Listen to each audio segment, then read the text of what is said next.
Debout Congolais, unis par le sang, unis dans l'effort pour l'indépendance.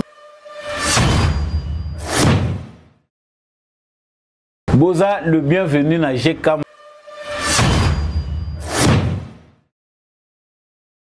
Boye malamu na GKM télévision, fidèles abonnés, chers internautes, na pesibino matondo mingi pona boponi GKM télévision, matondo mingi pe lisusu pona fidélité na bino pe confiance renouvelée na etando ya GKM télévision pe na émission na bino ya ba éclairé debout congolais bipa nyonso bozwami à travers mokili mobimba samba olunga zana esengo ya koyeba bino ebele. On reste ensemble dans la famille debout congolais bendele ekweyate bendele ya Congo toujours likolo FARDC na motema ndenge tomesana kolobake toza mapinga pona ekolo Congo. Justice yonzambe eratakate, justice yonzambe moto moko te aishapaka na contrôle nango. Toye malamu ete yambo émission oyo ebanda ngai muumbu na bino nazaka na tina ya ko rappeler na biso ete toyeba ke justice ya nzambe pe ezalaka eza likolo ya justice ya mokili. Mabe nyonso tokosala tosala ngo na nkuku tosala ngo na mpwasa toyeba ete litomba ezali eza trop tard te po yo changer po soki ozomona biso ke yo monela biso oza yanke to pe oza plus malin que le monde entier tozali plus puissant que biso yeba ngo ke likolo na yo pe muto azali. Si sur cette terre tu ne payes pas les prix de tes actes, sache-le bien que même dans l'au-delà, tu finiras par les payer. Voilà actualité na memeli bino mokolo alelo ya yambo ezali Martin Fayulu Madidi a outi bongo aux États-Unis d'Amérique et pas wapi alekisa que 2 semaines à la veille ya meeting oyo babongisi pona mokolo ya samedi na Sainte-Thérèse njili meeting na bango ya opposition ya sili ko regagner Kinshasa après séjour na États-Unis d'Amérique et pas wapi a sollicité pression ya ba américain na Kinshasa pour na organisation à élection crédible et transparente. Sangwami balé to kolobela na kati ya makambo na biso to kolobalelo ezali délégation kenyenne oyo ezali attendu na Kinshasa pour na ko discuter sur retrait ya force ya EAC. Tout le monde était EAC ezali sous na tina ko exister te na République démocratique du Congo. Image nango ezali très négative na kati ya opinion congolaise. Ba maloba kouta na gouvernement ya Congo na kouta na EAC bokeseni to pe bokabwani ezali mingi. Délégation wana oyo ezali kouta epa ya président Kenya ekoya na Kinshasa pona ko négocier bozongi ya basoda ya EAC. Sango malamu to ya mabe RDC azali ko se préparer ndenge nini parce que toyebi pe que MONUSCO pe azali na porte ya kobima selon ba autorité ya mission onusienne, mission à Nations Unies na Congo. MONUSCO pe processus ya retrait na ye ezali en cours. Comment la RDC va s'en sortir? Est-ce que kozala lidusu munene te ou eko créer le sous poche ya insécurité makasi po baya koloba ete voilà balobaki ke MONUSCO akende EAC akei tala sika makambo za koleka na Congo. Ezali mituna banaliste belé bazali ko mituna yo po zali ko mituna na ndaku est-ce que Congo azali prêt pour na ko accepter démarche wana et puis en toute responsabilité ko reprendre souveraineté na yena maboko sur le plan sécuritaire. Nous y reviendrons. Actualité Yamisa Tutoye ba été plus de 1000 kuluna et bandits au bazali coopérer na ville province ya Kinshasa bazala ki bongo présenté na ministre ya intérieur Peter Kazadi devant commissaire provincial ya la police général Silvano Kasongo.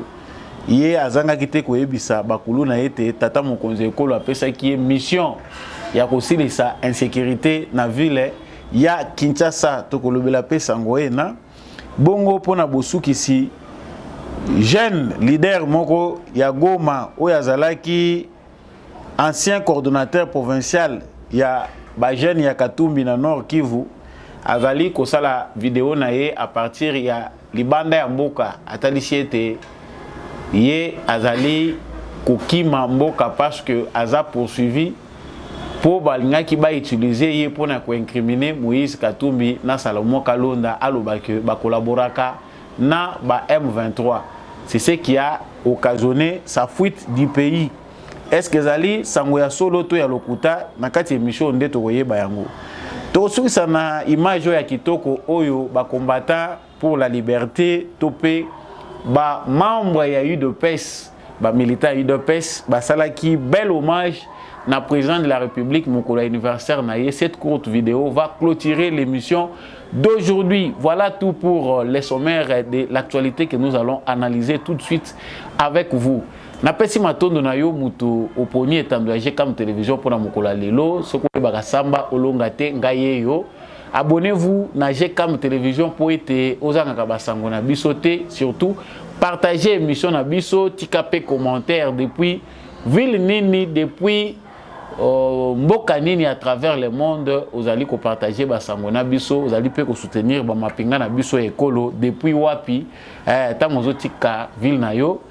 Zapenda malamu pour eza kotalisa ke debout congolais ezali suivi à travers Mokili Mobimba bino pe ba éclairer ya Mokili Mobimba bo sanate ko partager ka ba vidéo ya samba olonga pesa pe voisin éclairage à comprendre makambo eza ko leka na mboka fréquence ezali c'est moko GCAM télévision.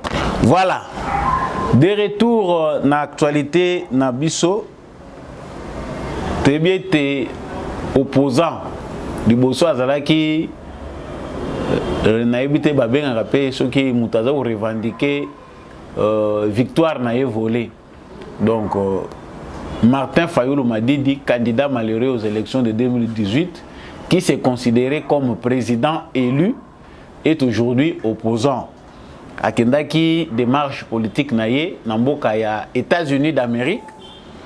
Et pas wapi ya keipe ko bousculer selon ba proche na ye bato yo ba yebi akendaki ko bousculer diplomatie pour que makambo ezala kitoko pona bango États-Unis Occident bacha pression na Félix Tshisekedi pour être ba élection et salema ya malonga yangoye asilaki kozonga. Je vous laisse suivre cette courte vidéo. Il y a délégation qui n'a pas Martin Fayulu à l'aéroport et puis nous revenons.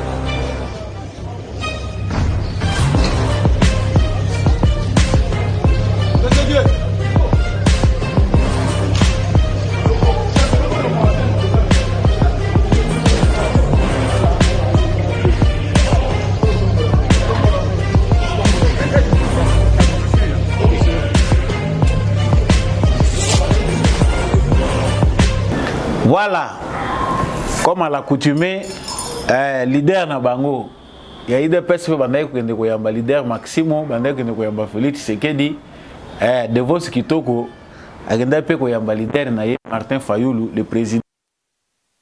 Ah, voilà. Makambo yo ezali ko salema de temps en temps. Faire l'opposition, rendre les comptes na ba force bazali libanda ya mboka.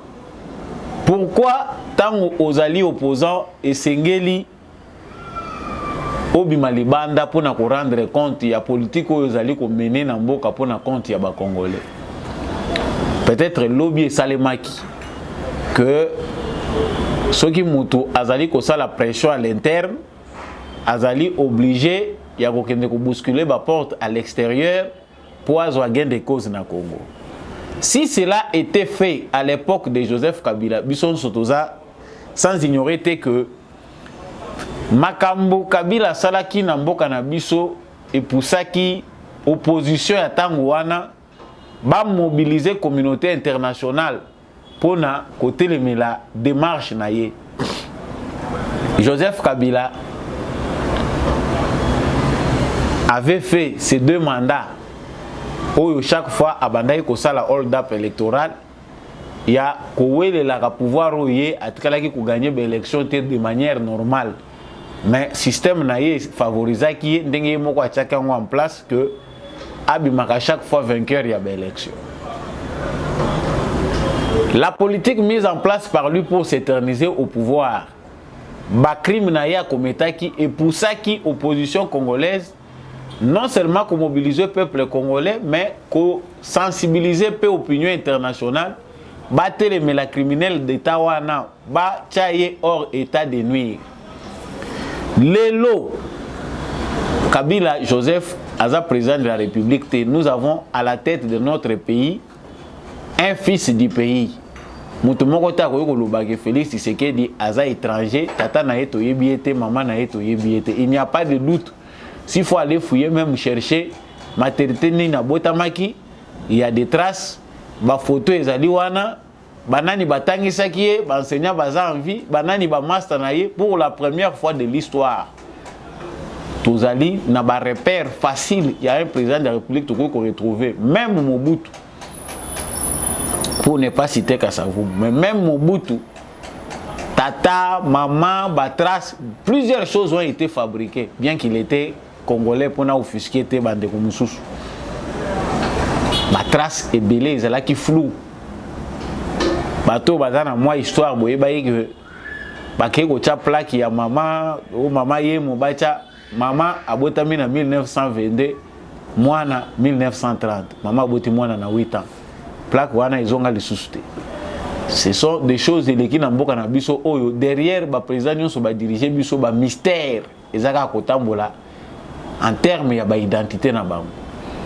Félix Tshisekedi c'est le seul président de la République toza kozwa oyo doute ezate un par rapport à identité na ye parce que tata na ye ayebanaki mokili mobimba ayebani Congo mobimba ba racine na ye ezali ya kocha doute te. Congolité na ye ezali ya ko douter te. To kanisa ki so Félix Tshisekedi a commis président, certaines démarches deviendront ridicules ba congolais ba ko sala ngoli susute. Martin Fayulu, Félix Tshisekedi président, biso nyons tozo constater na ye longo que il y a une amélioration na makambo etali ba liberté politique. Ça dit que Fayulu a bimina denga zozonga wana Etienne Tshisekedi avait du mal chaque fois à planifier ses voyages parce que bah, ça est toujours qu'au contrecarré de temps en temps. Aujourd'hui, on voit des opposants sortir, rentrer de leur pays sans que Mouta touche bango. Ba ennemi à nation, oh toye bagina nous ko identifier bango te tozala na certitude. Ya rolo bango ba jouer kana mboka na biso bazaki libanda ya mboka. Félix Tshisekedi a tout fait pour que balo bateke ezana mutu moko basundula ki libanda ya mboka et que régime Tshisekedi ezali ko continuer ko opprimer bato. Bato nyonso bazongi na mboka ba prisonnier politique babimi. Martin Fayulu à l'extérieur du pays va présenter l'image d'un mauvais Congo, d'un Congo où rien ne va, où Tshisekedi est un dictateur qui cherche à organiser des élections qui ne seront pas crédibles. Naye pour natia pression pour boye bisa Tshisekedi a bon élection à Malam. Chers frères congolais, actualité normalement c'est parce que pour les Congolais qui comprennent les choses, si ba classa Martin Fayulu n'a qu'à aventurier. Parce que lorsque quelqu'un se dit politicien et qui est versatile, et que nyonso ezako bimana munoko na ye ezali ko changer le la camion na ba air na ba jour azako bossa na makamba lobi na tongo na media lobi mususu na poka lobi mususu caractère topé caractéristique ya homme politique ezate na kati ces politiciens ya type wana aza farceur ba congolais sérieux oyo bakosa maki na aventure ya Martin Fayulu na ba élection en 2018 lelo ebelé ba mususu pe bazana bango jusque là ba opposant Félix Tshisekedi mais ba ko pesa lisusu confiance na Fayulu madidité parce qu'ils ont fini par comprendre que ils se sont fait berner, ils se sont trompés et que mutandenge wana ba ko kozwa confiance te ba pesa ye. Siko awa Fayulu akeko benga ba américain que ba ko kota na ba élection. Qu'est-ce que on sous-entend là? Démarche à Fayulu, est-ce que Botimbouma ou quoi? Non. Il y a un lobby organisé par Moïse Katumbi aux États-Unis d'Amérique lobby o ya futaka chaque fin du mois batiaka mbongo na bango na lobaki yango na émission passée. Ce lobby là a pour objectif ya kobanda ko plaider cause ya politique na bango bazo mener contre Félix Tshisekedi na Congo pour bango bazwa espace na politique ya Congo. Les désordres constatés na politique américaine ya Congo ezali dû ya mafia wana bongo tango etamboli esengaka mwa retour boyoki bango moko ba américain babandi ko se contredire par rapport ya politique de départ. Ndenge tozolo banabino États-Unis d'Amérique azali mécontent que liberté ya batu ezala diminuer tozali ko suivre de près makambo etali ba liberté ya ba congolais tout ça. Ce sont les alliés retour ya mbongo. Ceux qui battent quelque chose, baza obligé, basa la retour. Et c'est ce qui s'est passé. Donc, Fayoulou dans ces traces-là, Bakenda qui peut découper sa rapport pour présenter que, parce que Moïse Katumbi joue aussi le jeu du camouflage. Voyage Joannès qui prévu que na Katumbi, na Martin Fayoulou va se retrouver dans les États-Unis d'Amérique. Mais comme Moïse Katumbi a dit que Azali sous le collimateur il y a un service et que plaque tournante il y a laboratoire naie et Simbami Maboko, cela a empêché Moïse Katumbi de faire comme Martin Fayoulou. Il est resté au pays. Sa coche naie a tambola kanango. Ba Congolais moko ba seki singa balobi que d'ailleurs ces derniers temps c'est facile de comprendre que quand Salomon Kalonda n'est pas avec Moïse Katumbi, maman a joué ici quand il maintenant na manifestation nyonso Katumbi azako kete. Là on comprend Moïse Katumbi azongeli ko bima siko na mwasi na ye. Ah to komi ko mona soki ake église na misa omoni maman azamu panzi akei place telle sortie politique maman azamu panzi na ye. Place ya maman Salomon Kalonda zwaki yango. Bon ça c'était pour que Bape Sabino pe éclairage bon mona makambo ndenge le kaka mboko soko tunité moyen poye bezate. Donc la politique oyo Moïse Katumbi akendaki nango na États-Unis basi ba pesa ki réponse tour ya liboso biso ba américain tozali na politique oyo et misi partenariat stratégique oyo tozanango partenariat privilégié na l'État congolais, na gouvernement congolais via Félix Tshisekedi. Bozonga na Congo. Les premières fois oyo Bakatumbi bakendaki soi-disant que opposition bakei pour bakende komeka. Nzela oyo yemoko Tshisekedi alakisaki bango po na vie na ba porte mususu komemaka batute. Ezana batu mususu bazo mériter te bisika oyo zokota bazo komono na image ya kitoko ocha bango na Mukongo mema bango. Pour Katumbi qui avait les moyens, plus que Tshisekedi, à mon apport, il y a l'administration américaine. Pour Bakamita, tout le monde l'administration américaine et Yambakapi, opposant congolais, il devait passer sous la bénédiction d'Etienne Tshisekedi. Les lots, Bakomi Pe, Bangope, Bakomi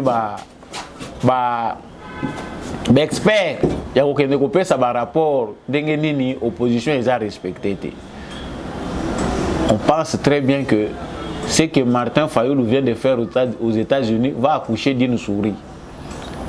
Et dans la partie moko ya révélation biso to kobimisa awa des fois ça la kanango passe mais moment moko to bakatika to betaka mwer moko.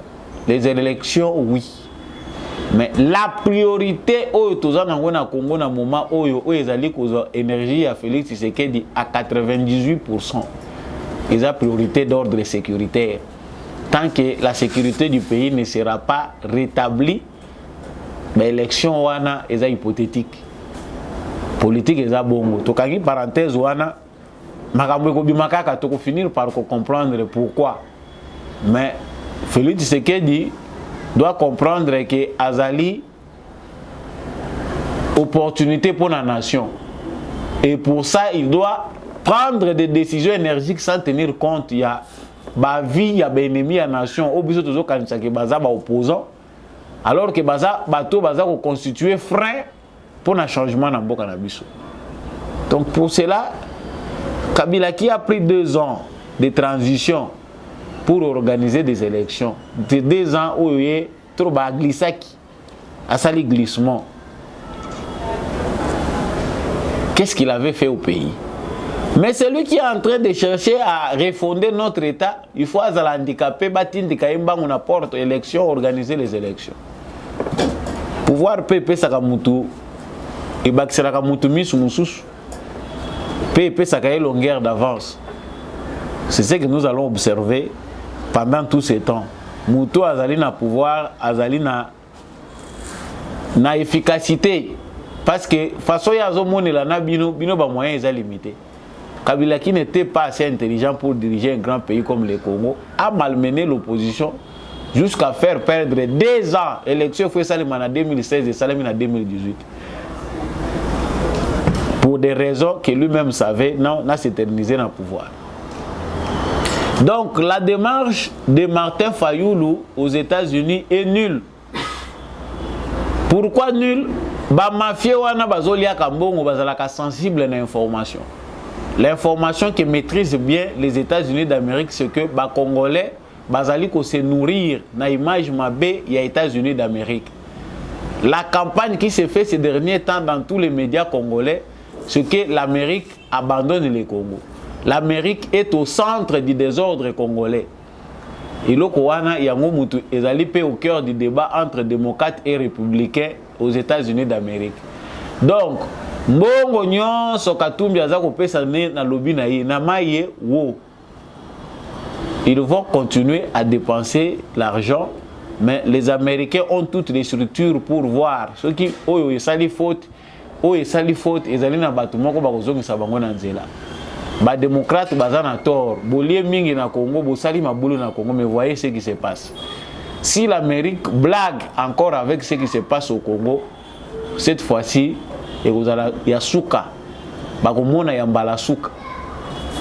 Congo ce qui est sieti bango na maboko avec politique imprévisible au Félix Tshisekedi ayeli bango neti azosala loko moko te neti surprise ekokozala. Les Américains savent que bazali na image au bango bazana ngo ya Musala Lumumba, ya Musée Laurent Désiré Kabila, bien qu'avec avec toute sa trahison, mais comment il les a compliqués, bayebi comment les Congolais agissent quand ils se sentent abandonnés. Tant que bozo kokate kotika bango solution ezate, ils surprennent toujours. Les Américains ont une leçon pour ça. Et compte tenu de la situation préoccupante ya Congo, basi bayebisi bango ke ba Congolais ba bayebino. Ba manifestation et belo ba américain bazali ko tirer nango attention ezali ya opposition té. C'est les manifestations des Congolais qui ont besoin que la Russie intervienne au Congo. Il y a des préoccupations majeures, il y a service, il y a renseignement américain, il y a politique américaine vis-à-vis du Congo et en Afrique. Il ne faut pas que Félix Tshisekedi akoma achana mutema na yeba Russie to ba chinois, nous allons tout perdre. Et sur le terrain, ils ont aussi déjà beaucoup perdu vu que la présence des Chinois n'est plus à mettre de côté, bah Chinois va kozala kaka.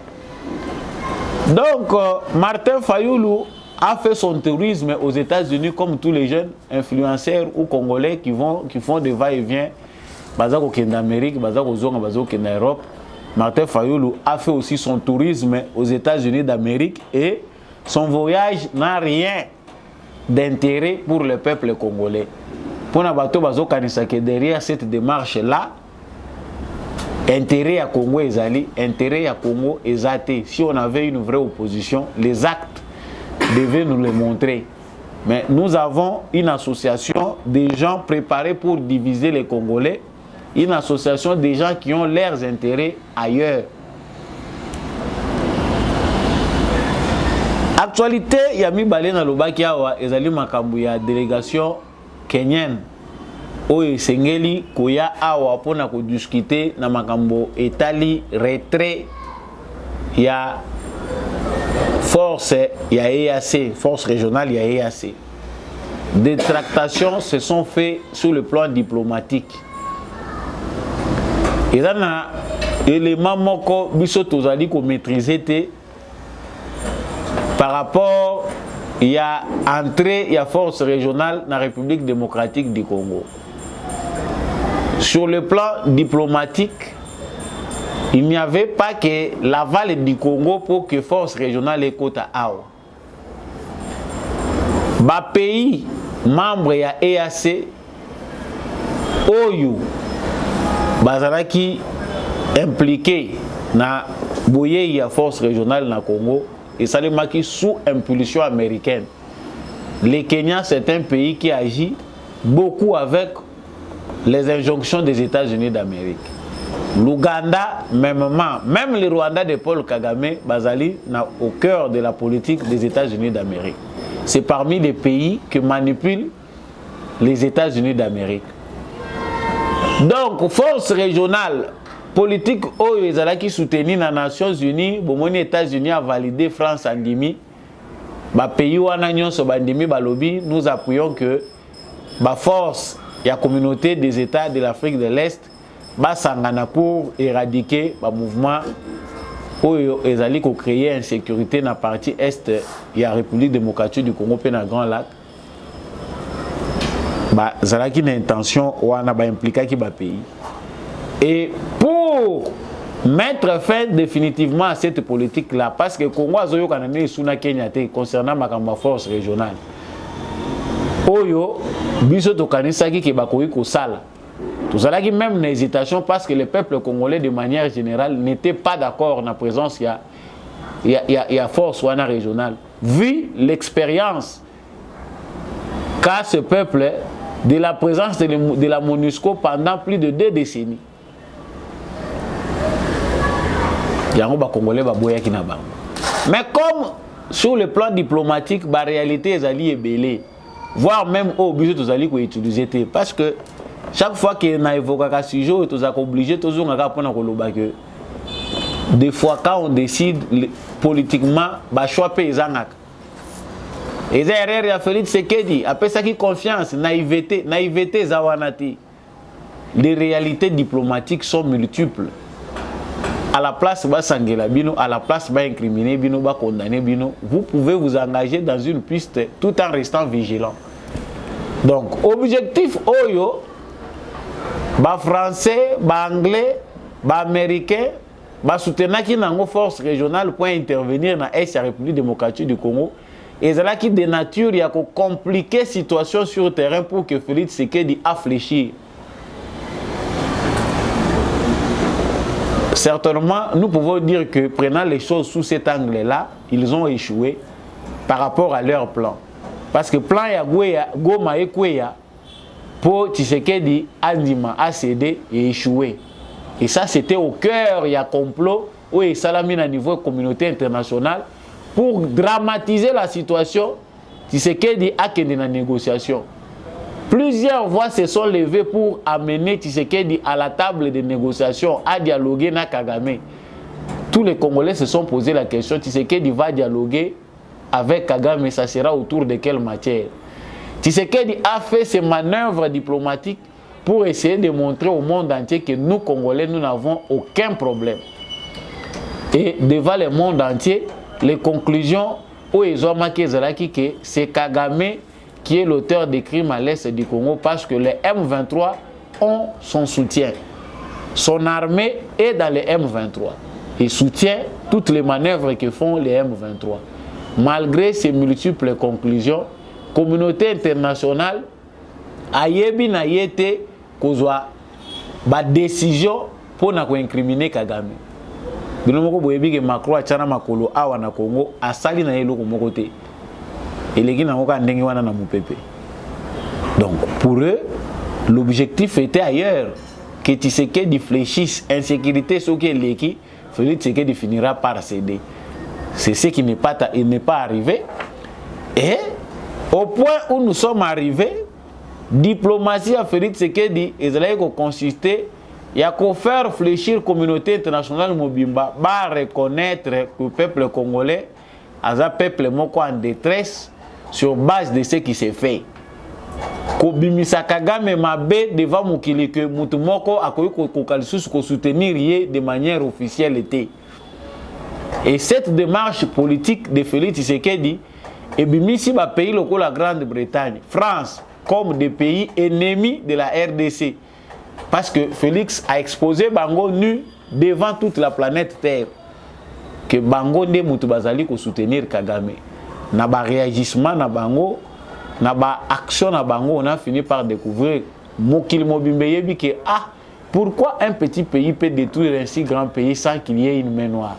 Et la main noire, c'est quoi? C'est les États-Unis, c'est l'Angleterre, c'est tous les autres pays. Je vous ai amené dans cette explication pour vous démontrer la démarche maintenant de la RDC qui consiste à faire sortir de son territoire la force régionale. Comment?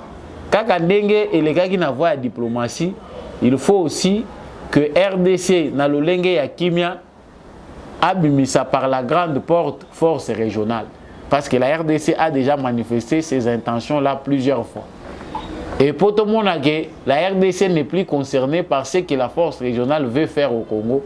Dernière rencontre na Bango, le président Félix Tshisekedi n'était pas là, le président kenyan n'était pas là. La plupart, il y a bateau baza au cœur, il y a l'Ikambouana, batinda qui va déléguer na Bango.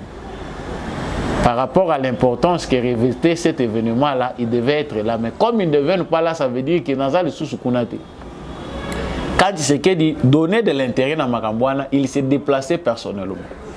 Donc, dans le moment où Tozoloba, même si Makambouébélé a délégation à na Congo et l'Obami clairement, mais il y a pression pour que la force régionale quitte avant que cette date-là arrive.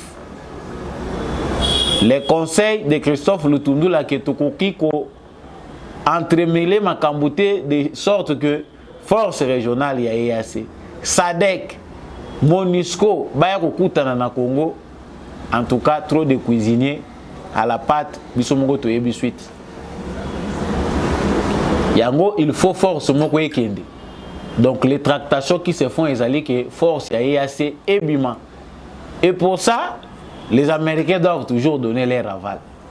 Bandeko na ngai singa oyo po ekata na bino batu bolandaka biso na bandako, il faut tout comme un mental ya batu moko révolté. Makelelo to chaka wa ezalaka pamba te, makelelo oyo yango nde mutu ezolalisa bango pongi te. Kolakisa la face du monde que nous sommes victimes d'un complot où les Américains sont au centre, ezali risqué, mais au moins tout ça exposé ma ben à bango pour bazonga sim.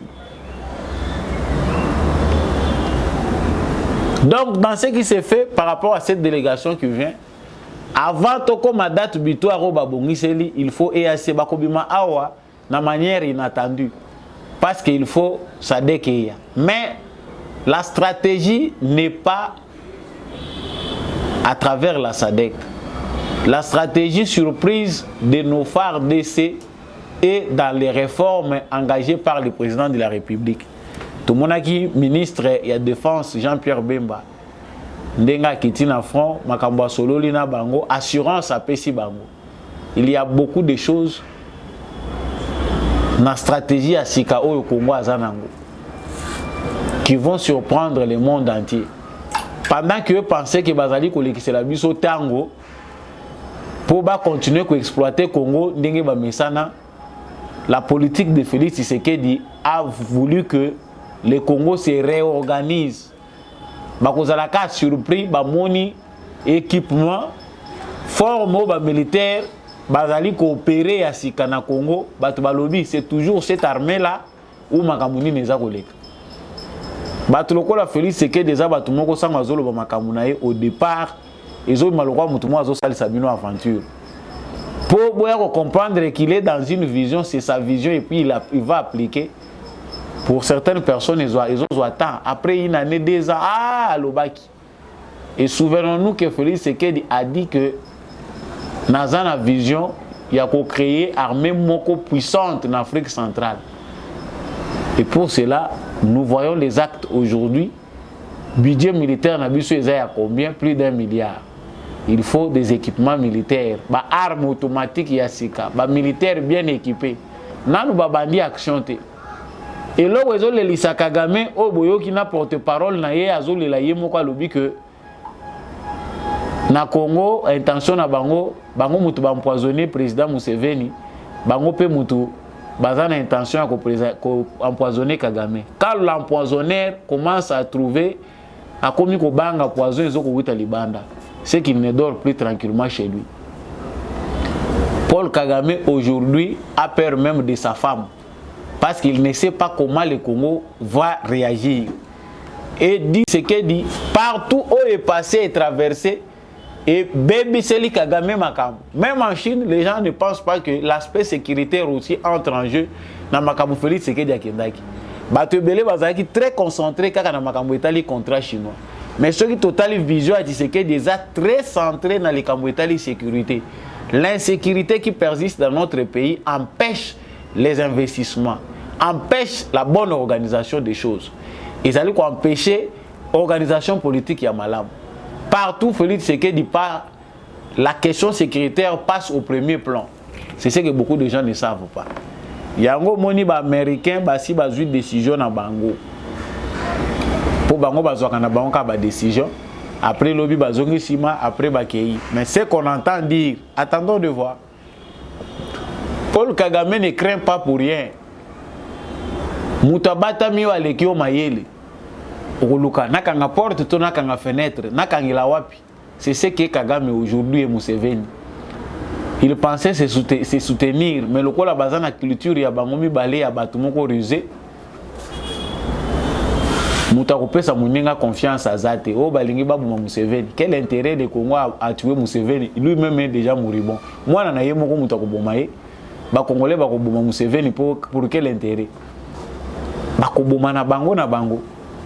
Et malgré tous les changements opérés par Kagame, Kolongola ba militaire rebelle na balamoko ko changer boye ko simba boye, il ne se sent pas toujours en sécurité. Batoyo ba introniser qui mutu ba ko détrôner.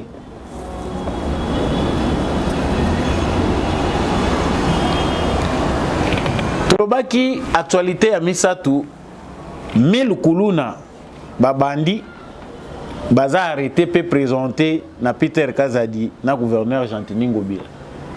Donc ndenge bozomona ngo na ba illustration na ba bandi plus de 1200. Bon, tout le bandine, félicitations au ministre intérieur Peter Kazadi parce que au moins cette opération pour la première fois salami sans tambour ni bâton. Toyoki kaka dans un secret absolu à l'obité Kalaming était boyoka sous sangona bangote. Plus de 1000. Comment ça s'est fait? La ville de Kinshasa ignore les nouvelles méthodes qui ont fait que Balo Kotabatouana dans le plus grand secret et puis tout le monde a qui plus de 1000. C'est un nombre très élevé. L'opération est à féliciter parce que babandi criminel wana oyo bazali ko bata manasima bakuluna bazali ko causer désolation, terreur na kati ya ba quartier à ville à Kinshasa.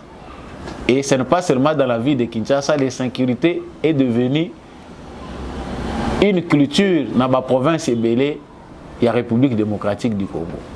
Donc, Moussala Malamu, Toubeti Maboko. Mais le plus grand travail qui doit être fait, Oyo, les politiciens congolais Ebélé, Bavandi dans le Parlement, Bazali, le ministre, Bazakoye Bate, c'est celui de la justice sociale.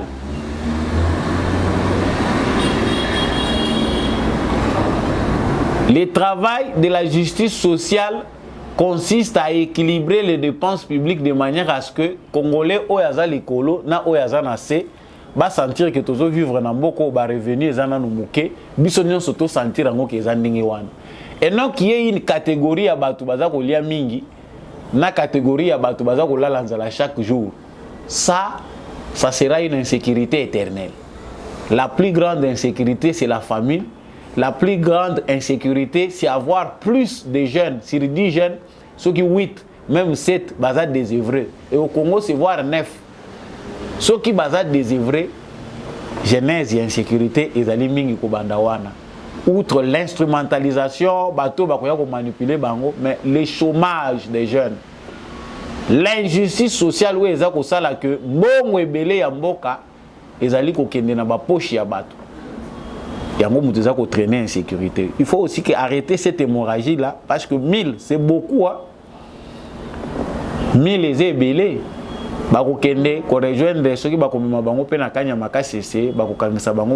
C'est très bien. Pendant ce temps, Dans 2 ans, 3 ans, baliki na bango mususu wana pe bazana ba balabala. Na balabala bana bazé belé. Ailleurs, ceux qui savent prévoir bacha ba structure de défense de l'enfant. Bana bakoki ko traîner na balabala te bana Mikel wa auto monaki na marche. On les récupère directement. S'il a des parents, ils viendront réclamer leur enfant pe bakoloba pourquoi moi na bango azo traîner na balabala. C'est des structures comme ça qu'il faut créer pour prévenir hémorragie et ça ya makasi. Pour gérer tous ces enfants-là. Tout le monde parmi Bango, Chege Bazali, Fazer Bazali. Il faut continuer. Ça, c'est à féliciter. Donc, tout le monde qui, tout le belali kambo oyo, eza mutuya, ya bakuluna oyo, babandi oyo. To beti sete, ko bele la pe mokonzi mboka, likambo, naza ko lobango na ba analyse nyonso. Il n'y a pas d'infrastructure sportive na ville à Kinshasa comme dans d'autres provinces. Bongo matata pogno allié à stades municipaux. Il y a des infrastructures qui peuvent permettre que les jeunes s'épanouir. Talent na bango pe bakoyi ko encadrer bango. Soko tali ba sportif presque tout le bagage nyonso. Il y a ville à Kinshasa basala ka ba entraînement na bango kana ba espace public. Na balier o eza dangereux. Confusion ezali na minute entre balier ou eza balier touristique na esika oyo ba sportif bakoko sala ba sport na bango parce qu'il n'y a pas des endroits pour ça. Mais si tous ces jeunes là sont encadrés, si na kati ya ba plan o bozali nango ya urbanisation à ville à Kinshasa, aménagement ya territoire, bo insérer pe côté wana sport ya Congo eza ya kokufa. Pour na ko sekwisango, il faut des structures de base ya encadrement ya jeunesse. Ba jeune talent wana et le but est que bangonyo se foka kabasa la ba université te batala wana eza mbongo eza pe façon à empêcher kululu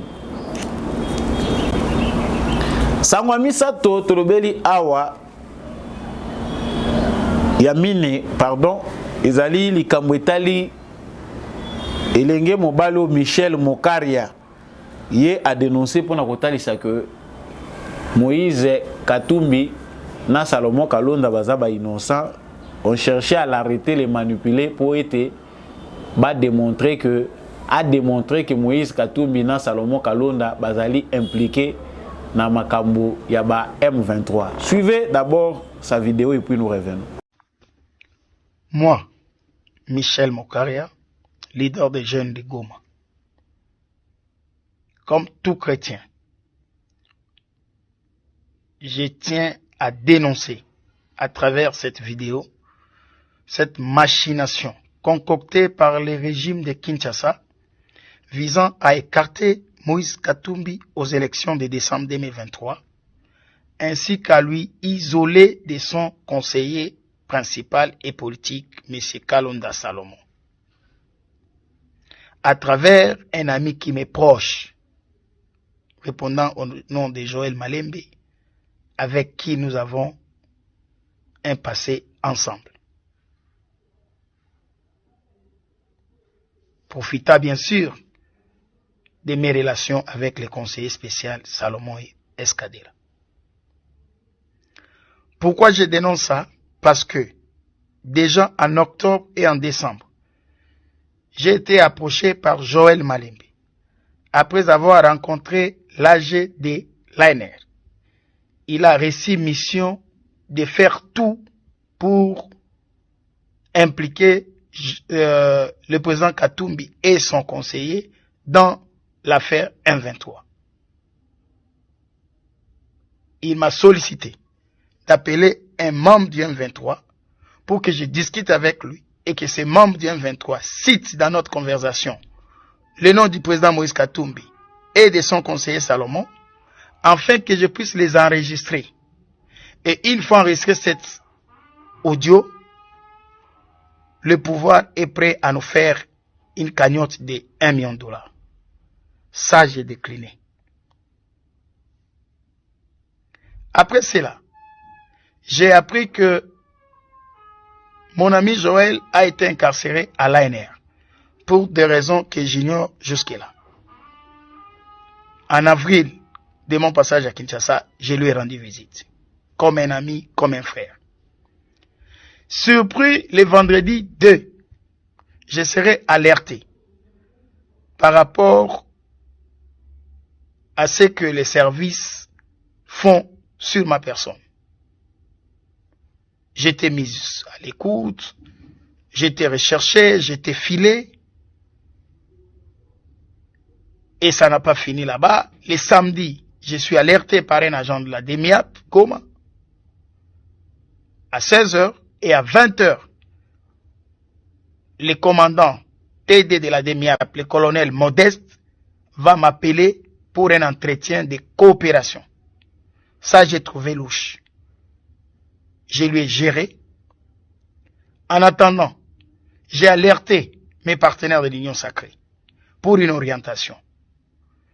Je n'ai pas eu un écho favorable. Le lundi, j'avais appelé le frère de Joël qui va me dire que Joël était transféré au niveau de la DEMIAP. Et que là, il était bien traité. Faisant liaison de ce que le colonel TD m'a dit et ce que le grand frère de Joël m'a dit, j'ai compris que Joël était déjà en train de travailler pour les services. Parce que j'ai été même conseillé d'aller voir les services et que rien de mal m'arriverait. Connaissant nos services, j'ai refusé. C'est comme ça que j'ai fui le pays et à ce moment-ci, je suis en cavale. Pendant que moi je suis en cavale, je reçois des appels, des sollicitations de certains amis proches du conseiller spécial du chef de l'État en matière de sécurité et de l'IDPS, me conseilla de coopérer avec les services afin de charger Salomon et d'écarter Moïse Katumbi aux élections. Ça encore, comme tout chrétien, j'ai refusé. Je profite de cette occasion pour demander à la communauté tant nationale qu'internationale de me venir en aide par rapport à ma sécurité, car ma vie est en danger. Je profite aussi à dire à mon ami et frère Joël, partout où il sera, il va suivre cette vidéo, de se désengager de cette démarche. Il est chrétien comme moi, la vérité est têtue, et tout se paie ici-bas. Il n'a rien à gagner dans cette affaire. Ce n'est pas encore tard. Certes, moi Michel, je suis prêt à témoigner de tout ce que je viens de relater ici, lors du procès qui sera organisé, mais à une seule condition, que je sois sécurisé par la MONUSCO. Merci. Ndenge bolandi vidéo wana le langage corporel otali figure ya mutu ndenge azolobela makambo, on sent que premièrement impression liboso toza nango toza en face d'un menteur. Jeune wana bomoni, il a été cité par un élément de M23 comme secrétaire naye, jeune intelligent oye en kadraka. Aza jeune moko aza ko aider mingi. Tout en étant coordonnateur, il y a ba jeune Katumbi c'est dans Nord Kivu. Les M23 bazaki ko utiliser. Il a fui lui-même avant même événement ya Salomon Kalonda na ya Moïse Katumbi. Parce que parmi batoyo, ba jeunes congolais oyo bazali ko collaborer na M23, se trouvent certains jeunes qui utilisent les partis ensemble ya Katumbi. Lokola ye moko moni makambo yindi ayeweleli ko kimakei. Maintenant qu'est-ce qu'il dit? Il dit non te balingaki bakanga ye pour à témoigner que ba pesa ki bambongo a témoigner, tout ça on voulait les manipuler pour aller témoigner que Moïse Katumbi na Salomon Kalonda bazali na rapport moko lien na ba M23. Et il va plus loin même au départ pour dire que Aza chrétien a constaté, voilà pourquoi Zobi m'a pas dénoncer.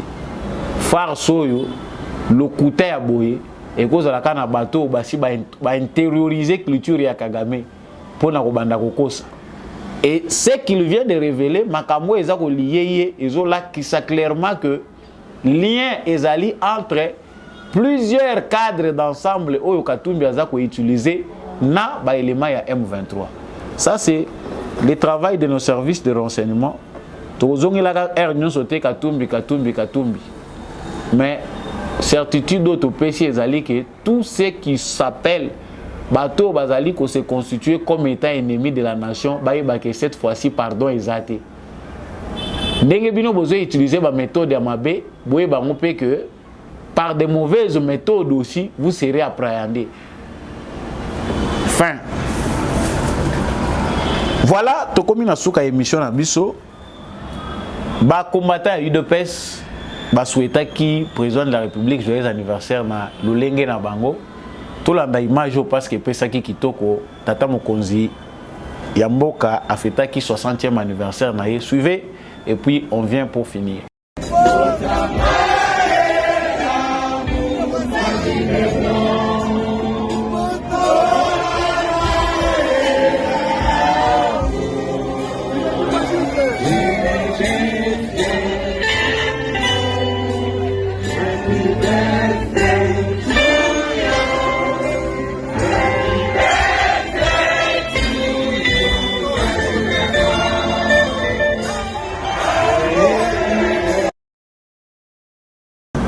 Voilà, c'est lui qu'on appelle Moukantombolo chez lui. C'est lui qui incarne l'espoir de beaucoup. A fait 60e anniversaire naïe. Malheureusement, Nazaki na plateau de rediffusion, Zalaki j'ai comme télévision à Salaki Ango. Donc anniversaire ils ont continué kaka le mois de juin, mois de l'indépendance. Il y a biso mutuye ezali que tata mokonzi ekolo esprit o ekitelaka Saoul tango batiaka roi. Oui, salaka ki azwa ba décision ya suka. Esprit elongolaka mutu ko banga wana yango biso tozozela. Cadeau anniversaire, nous demandons à Dieu de donner à notre président l'esprit d'un guerrier pour venger cette nation. Parce que ça n'a pas l'esprit moko et pour ça bien mutu azwa ba décision sans crainte ni peur. C'est que aux yeux en tant que mobali aux élis oekoya et ya pe loko moko oekoya te. L'échelle ne va pas tomber. Nous attendons ce genre de décision-là pour notre pays. Pour tous les virages, tout le monde, il y a une décision, il faut que awa. Bamusu bazo kanisa ke mapateko kitawa, mapateko kitate, le Congo va rester ce qu'il est et nous allons avancer. Voilà pour l'émission de l'eau, tout ce qui wana. Merci Nabino Bato, vous pouvez faire confiance na samba, olong na poete. Amela bino basango na kanti bozali satisfait na banalise na ngai. Ceux qui paient ozalaki satisfait te to pe na zokisi yo. On reste congolais, on est ensemble. Laissez vos commentaires, aimez, likez, partagez. Tout le monde a toujours bendé pour émission à Congo. Et Sili, Naï Moumou toujours faire des scènes à Moutema. Merci mingi Nandekombi à chaque fois qui na sima ya caméra Oyo pour être émission Oyo et comme la bino, Matondo Mingi, na apôtre Gérard Kabeya, Jean-Louis Timbalanga, l'homme de la vérité des urnes. On attend les ouvrages, les autres volumes de la vérité des urnes. Merci mingi na maman Bilonda, maman Lisette, oh yazo mona na te bazo bloqué mingi, to pesi pembote et papa Boniface Mpunga et tous les autres abonnés de GCAM Télévision, ba membres nyonso, il y a debout congolais, bo simbi bendele, boza ebele na commentaire depuis Mweka, il est beau dans les Kasai, Chikapa, Njoko Punda, Bozali na nganda njika kabeya kamwanga Mbujimai Kananga Gemena bozolanda ngai kuna na Sankuru bozolanda biso kuna na Nord Kivu na Sud Kivu na bisika nyonso na tangi te bozala na Luozi kuna na Congo central. Oh tozali na Kinshasa, tozali partout en Afrique à travers le monde. Samba Olonga toujours, on reste avec vous jusqu'au sommet. Nana Bino tomonani na prochaine émission na banalise ya sika.